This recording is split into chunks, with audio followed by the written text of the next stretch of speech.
मुबारक हो आपको। हमें क्या है ना, चांद पे जाना है, वो चांद पे चढ़ के वो नाच रहे हैं, हमारा पाकिस्तान में भूखे लोग नाच रहे हैं। इसी साल जनवरी के महीने में आरबीआई ने 8.7 टन, जी हां, मैं यहां पर टन की बात कर रहा हूं, किलो की बात नहीं कर रहा हूं, 8.7 टन सोना खरीदा है। इतना ही नहीं, इसके अगले ही मंथ फरवरी में हमने करीबन 6 टन के करीब सोना खरीदा है। इंडियन पब्लिक के गोल्ड की तो वर्ल्ड गोल्ड काउंसिल ने इस पर 2019 में करी थी एक स्टडी, और इनके स्टडी के हिसाब से बहुत ही कंजर्वेटिव एस्टिमेट्स भी अगर हम लगाएं तो इंडियन पब्लिक के पास 25,000 टन गोल्ड। भारत अगर सुपर पावर गोल्ड से ही नहीं जा रहा आगे, उसने मतलब हर स्टेप उठाया हुआ है। मैंने पिछले दिनों में एक बात शेयर की थी आपसे कि मतलब वो हर चीज़ के बारे में ऊपर जा रहे हैं। गोल्ड है उनका, जो है एक प्रोजेक्ट है उनका, एक बिजनेस है, जैसे वो बिजनेस को चलाते हैं। अगर हमारे पाकिस्तान की बात की जाए तो यहाँ पर एक जगह गोल्ड पड़ा हुआ है तो उसी जगह पर पड़ा होता है। वो क्या करते हैं, अपना गोल्ड उठाते हैं, लोकेशन चेंज करते रहते हैं। उनकी सुपर पावर की वजह ये होती है कि वो मतलब अपने जो है गोल्ड को देखते हैं, उनकी रियलिटी निकालते हैं, उनके जो सिचुएशंस होती हैं तमाम पॉजिटिव करते हैं अपने वो गोल्ड के बारे में। ये इतना आगे कैसे चला गया? कौन सा अलादीन का चिराग है? माने, और मैं शुक्र अदा करता हूँ कि यार कोई तो मतलब सब कॉन्टिनेंट में कोई तो आगे गया। कोई तो आगे गया, हम तो उधर ही बैठे हैं, इससे पकड़ लो, उसे मार दो, उसे जान दो, यही कुछ ही हो रहा है पाकिस्तान में। पाकिस्तान में यही हो रहा है। भारत के खजाने में जो सोने का भंडार है वो 820 टन पर जा चुका है। जी हां, इतना ही नहीं, भारत इस वक्त दुनिया का 8वां सबसे बड़ा सोने का भंडार रखने वाला देश बन चुका है। 25,000 टन गोल्ड का मतलब कि इंडियन पब्लिक का gold, US, Germany, Italy, actually पूरी जो ये लिस्ट है सबको आप अगर ऐड कर दो, इससे भी ज्यादा गोल्ड आपको मिलेगा इंडियन पब्लिक के हाथ में। और ये जो हंगर है गोल्ड की, ये इंडिया में काफी पुरानी है। कई जनरेशन से इंडियंस को ये बताए कि गोल्ड है एक्चुअल वेल्थ। इंडिया के पास ऑलरेडी बहुत गोल्ड है, जैसे टेम्पल है उनके पास, वो उनके पास यूज़ करने के लिए काफ़ी गोल्ड है। तो रैंक 5 हो सकता है ये इंडिया का, ये रैंक आगे भी ऊपर भी आ सकता है। खुशी हो रही है इंडिया जब तरक्की करता है। यार मैं कहता हूँ कि अल्लाह का शुक्र है कि वो आगे जा रहे हैं, हम उनके बैठे मुंह देख रहे हैं, देख ही रहे हैं किधर जा रहा है, किधर आ रहा है। वो अंग्रेज जिन्होंने कई दशकों तक भारत को लूटा, भारत जो कभी सोने की चिड़िया कहा जाता था, अंग्रेजों ने कुछ 100 सालों में उसे इतना लूटा कि बिल्कुल खाली कर दिया। हमारे देश में खाने के लाले पड़ गए थे, इतनी बुरी स्थिति थी।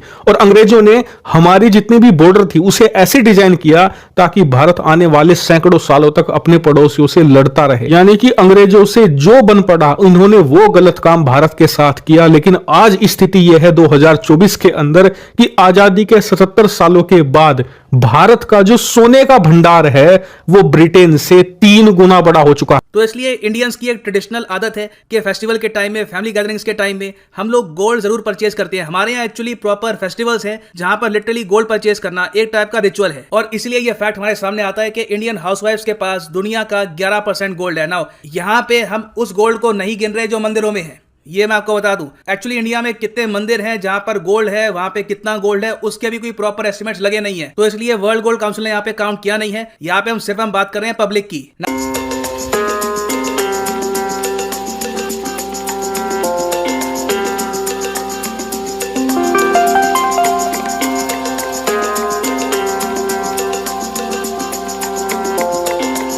हमारे मुल्क में इस टाइम मौजूदा टाइम पे कौन है?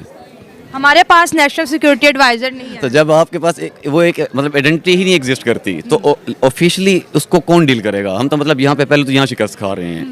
मोर ओवर आप फिर मतलब अगर चलें फॉरेन मिनिस्ट्री में भी इसको देख लें, जैसे उनके पास शंकर है, वर्ल्ड वाइड उनकी एक ऑर्गेनाइजेशन है, एक मतलब पोर्टफोलियो है उनका, उनकी बात में एक वजन होता है, लॉजिकली बात करते हैं। अब उनके सामने कल का फिर मतलब वही बात है, कल का बच्चा तो मैं नहीं कहूँगा, बट स्टिल आप बिलावल भुट्टो को बिठा दें तो ये कोई कंपैरिजन बनता है? नहीं बनता। आप खुद ज्यादती कर रहे होते हैं। आप आजकल है इसहाक डार साहब, उनका जी बड़ा एक किबला दुरुस्त हुआ हुआ है इंडिया की जानिब, और कहते हैं जी ट्रेड करेंगे। और आज इन्हें ख्याल आ गया 2019 के बाद इंडिया तो किसी भी मूड में नहीं है कि वो पाकिस्तान के साथ बात करे। वो कहते हैं अगर दिन में आप दोस्त और रात में आप दहशतगर्द बन जाते हो तो ये तो हमसे नहीं होगा। देखिए, अब ये तो पाकिस्तान के लिए बहुत अच्छा हो जाएगा अगर इंडिया इत्तेफाक कर ले ट्रेड करने पे। वैसे तो पाकिस्तान डिजर्व नहीं करता जिस पोजीशन पे हम हैं। पाकिस्तान ऑनेस्टली स्पीकिंग डिजर्व नहीं करता कि आप एक हाथ से दोस्ती करें फिर दूसरे हाथ से आप वो वहाँ पे जाके वाक़या कर दें। तो मतलब बैक एंड पे आप एक और चीज़ चल रही है, वार चल रही है, और फ्रंट एंड पे आप डिप्लोमेटिक रिलेशनशिप नहीं होता है ट्रेड के अंदर ना। तो ट्रेड को आप पॉजिटिवली लेके चलें। पाकिस्तान के हक में तो बहुत बेहतर होगा अगर इंडिया इस काबिल हम लोगों को समझ ले। या हमें किस काबिल समझ रहा है 2024 में? अगर फैक्ट्स बोलें तो हम उनकी दुश्मनी के भी काबिल नहीं है। देखें, अब आज के दौर में जो वार है वो इकोनॉमिक वार, हम कहाँ स्टैंड करते हैं। मतलब आप माशाल्लाह उनके वो देख लें, रिजर्व देख लें, एज अ स्टेट $600 बिलियन से ऊपर है। हमारे कितने हैं? और नेगेटिव हम मतलब हम पे लोन भी कितना है, तो हम उनके साथ नहीं भी स्टैंड कर सकते। बेहतर यही है कि आप अपने सारे नेबरिंग कंट्री के साथ ताल्लुकात बेहतर करें, स्पेसिफिकली इंडिया इंडिया के दुनिया साथ की सबसे बड़ी मार्केट है वो इस टाइम। और रिसेंटली इसमें कितनी हकीकत है अल्लाह जाने, लेकिन रिसेंटली जो वर्ल्ड सबसे ज़्यादा जो बिलियनियर्स हैं वो भी मुंबई को स्टेटस मिल चुका हुआ है चाइना से मूव होके, तो इंडिया के साथ आपको करना पड़ेगा लाजमी। 75 साल हो गया पाकिस्तान को आज़ाद हुए, और ये देखें अगर हम ये बात करते हैं कि अदरवाइज हमारे साथ ही इंडिया आज़ाद हुआ है ना, वो कहाँ पहुँच चुके हैं और हम किधर पस्ती में आ चुके हैं। हाँ। उधर सुजुकी मारुति कार की जो रेट है वो 3 लाख रुपए है, वही कार पाकिस्तान में 64 लाख रुपए की है। 64 लाख हाँ। रुपए की। तो बताएं हम किधर जाएं, हमारा क्या कसूर है हमारे। मैं तो ये दुआ करता हूँ कि मेरे जो दादा अबू थे वो तक जब पार्टीशन हो गया, वो क्या कहते हैं इंग्लैंड की ट्रेन पे बैठ के उधर चले जाते, शायद हम उधर की नेशनलिटी हमें मिल जाती। हाँ। इधर हमें देखें आटा जो है वो तकरीबन, आप कहते हैं कि मेरे दादा अबू अगर इंडिया होते तो हमें इंडियन नेशनैलिटी मिलती, जाहिर ये बात है। हाँ। या अगर वो बाहर हाँ। के मुल्क होते तो हाँ। इधर इतनी महंगाई है, क्या कसूर है हमारा। 22 करोड़ अवाम है, वो संभाली नहीं जा रही इनके साथ। हाँ, हाँ। तो ये तो कहते हैं हमने इंडिया से कश्मीर लेना। नहीं भाई, जो जिधर है वो उधर ठीक है। हाँ। वो पागल ही बच्चे हैं, वो आटा इधर 2800 का खरीदे। हाँ, वहाँ पे 25 रुपए किलो है। नहीं 2500 नहीं, तो सस्ता ही नहीं, आता। 25 रुपए किलो है। 25 रुपए किलो, हाँ, तो इधर हमारा 170 रुपए है। 150 रुपए हम आटा ले रहे हैं हाँ। लाल वाला, तो क्या मुसीबत है हमें। कश्मीर की वजह से इंडिया और पाकिस्तान के ताल्लुकात बेहतर नहीं हो रहे, क्या लगता है? बतला यही है, हालांकि उनसे पूछे ना, वो कहेंगे हम उधर ठीक है, हमें कुछ नहीं चाहिए भाई, हमें हाँ, वो तो कहते हैं हम ठीक है। वो हाँ, ठीक है। हाँ। उधर 1 किलो ऑयल का जो रेट है तकरीबन वो 70, 80, 90, 100 रुपए का है। इधर हम 450 का ले रहे हैं। आपके सामने वो पागल है कि इधर आएंगे। तो यहाँ पर तजारत खुलनी चाहिए, हाँ। ट्रेड होनी चाहिए, सेंट्रल एशिया तक हमारा माल जाना चाहिए, उनका भी माल सेंट्रल एशिया तक जाना चाहिए। उन्होंने तरक्की कर ली है, बुलेट ट्रेन बना लिया है, मुबारक हो आपको। हमें कह रहे हैं चांद पे जाना है, वो चांद पे चढ़ के वो नाच रहे हैं, हमारा पाकिस्तान में भूखे लोग नाच रहे हैं। तो इंडिया इतना आगे कैसे चला गया? कौन सा अलादीन का चराग है? यकीन माने, और मैं शुक्र अदा करता हूँ कि यार कोई तो मतलब कि सब कॉन्टिनेंट में कोई तो आगे गया। हाँ। कोई तो आगे गया, हम तो अब उधर ही बैठे हैं, इससे पकड़ लो, उसे मार दो, उसे जान दो, यही कुछ ही हो रहा है पाकिस्तान में। हाँ। पाकिस्तान में यही हो रहा है, किसी को तरक्की देखना चाहते यहाँ आपको पर। खुशी हो रही है इंडिया जब तरक्की करता है? यार मैं कहता हूँ कि अल्लाह का शुक्र है कि वो आगे जा रहे हैं, हम उनके बैठे मुंह देख रहे हैं, देख ही रहे हैं किधर जा रहा है, किधर आ रहा है। लेकिन उन्होंने तरक्की किया, IT के दौर में सबसे आगे हैं वो। मोनोपोली है पूरी दुनिया में। माने कि मैं खुशी होती है, चले यार हमारी नेबर कंट्री आगे तरक्की कर रही है। करोड़ पाकिस्तानी जो है गरीब हो गए हैं, और दूसरी जानिब जो है इंडिया में 25 करोड़ लोग जो है गुर्बत की लकीर से बाहर आए। इतना फर्क क्यों है? उनकी इकोनॉमिकल ग्रोथ अगर बात करें, वर्ल्ड बैंक कहता है कि मैं नहीं कह रही, 7.5% है, बांग्लादेश की 5.6 है, इंडिया की 7.5 और अपनी 1.8। हाँ, पहली बात जो आप इकोनॉमी की कर रही है ना, इंडिया और पाकिस्तान की, उनके हुक्मरान हमारे हुक्मरान। हुक्मरान क्यों कहा जाता है? लीडर क्या होता है ये हम सबको पता है। लीडर का माना क्या होता है? लीड करना। ठीक है। दूसरी बात ये आती है इकोनॉमिक्स की। आपकी इकोनॉमिक्स बहुत स्ट्रांग है, हमारी इकोनॉमिक है, और मसला पता कहाँ पे आता है? जो हमें वापस आता है ना, वो हमारे मुल्क की खजाने में नहीं आ रहा, वो जेबों में जा रहा है। आपका सारा फल जो आप ये खाना खाती है ना, जाके आम खरीद रही हैं, ये केला खरीद रही हैं, या कोई फल खरीद रहे हैं, या आप कूड़ा खाते हैं, या आपको पता है? हम नहीं खरीद रहे, हमारी जेबों में इतना पैसा नहीं है कि हम आम और केले खरीदें। जिनके पास है, जो खरीद रहे हैं, या आप कूड़ा खरीदते हैं।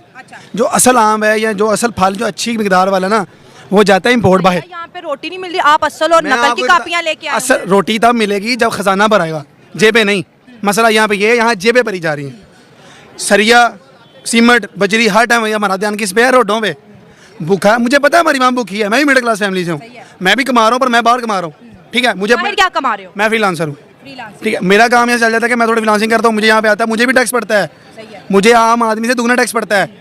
स्टिल कर रहे हैं, चलिए होता है कि हमारा एक आमदन अच्छी निकल आती है, हम लोग अपना गुजारा कर लेते हैं। ठीक है, आप रोडों बात अगर कीजिए गुर्बत की, गरीब मरता ही मरता है।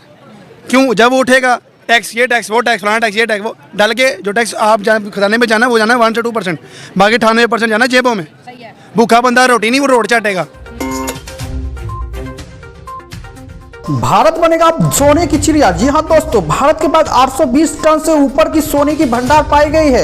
जी हाँ दोस्तों, भारत अभी पूरा दुनिया में 8वें नंबर पे आ गया है, जो कि अंग्रेजों को भी पार कर चुका है। जी हाँ दोस्तों, वो अंग्रेज जो हमारे भारत को लूट के गए थे, उसके पास भी उतना सोने का भंडार नहीं है जितना भारत के पास है। जी हाँ दोस्तों, अब धीरे धीरे ऐसा टाइम आएगा कि चाइना और अमेरिका को भी भारत पीछे कर देगा, और हमारे पास सोने का रिजर्व इतना होगा कि पूरा दुनिया देखेगी। अगर वीडियो अच्छा लगा तो चैनल को सब्सक्राइब कर दो, वीडियो को लाइक कर दें।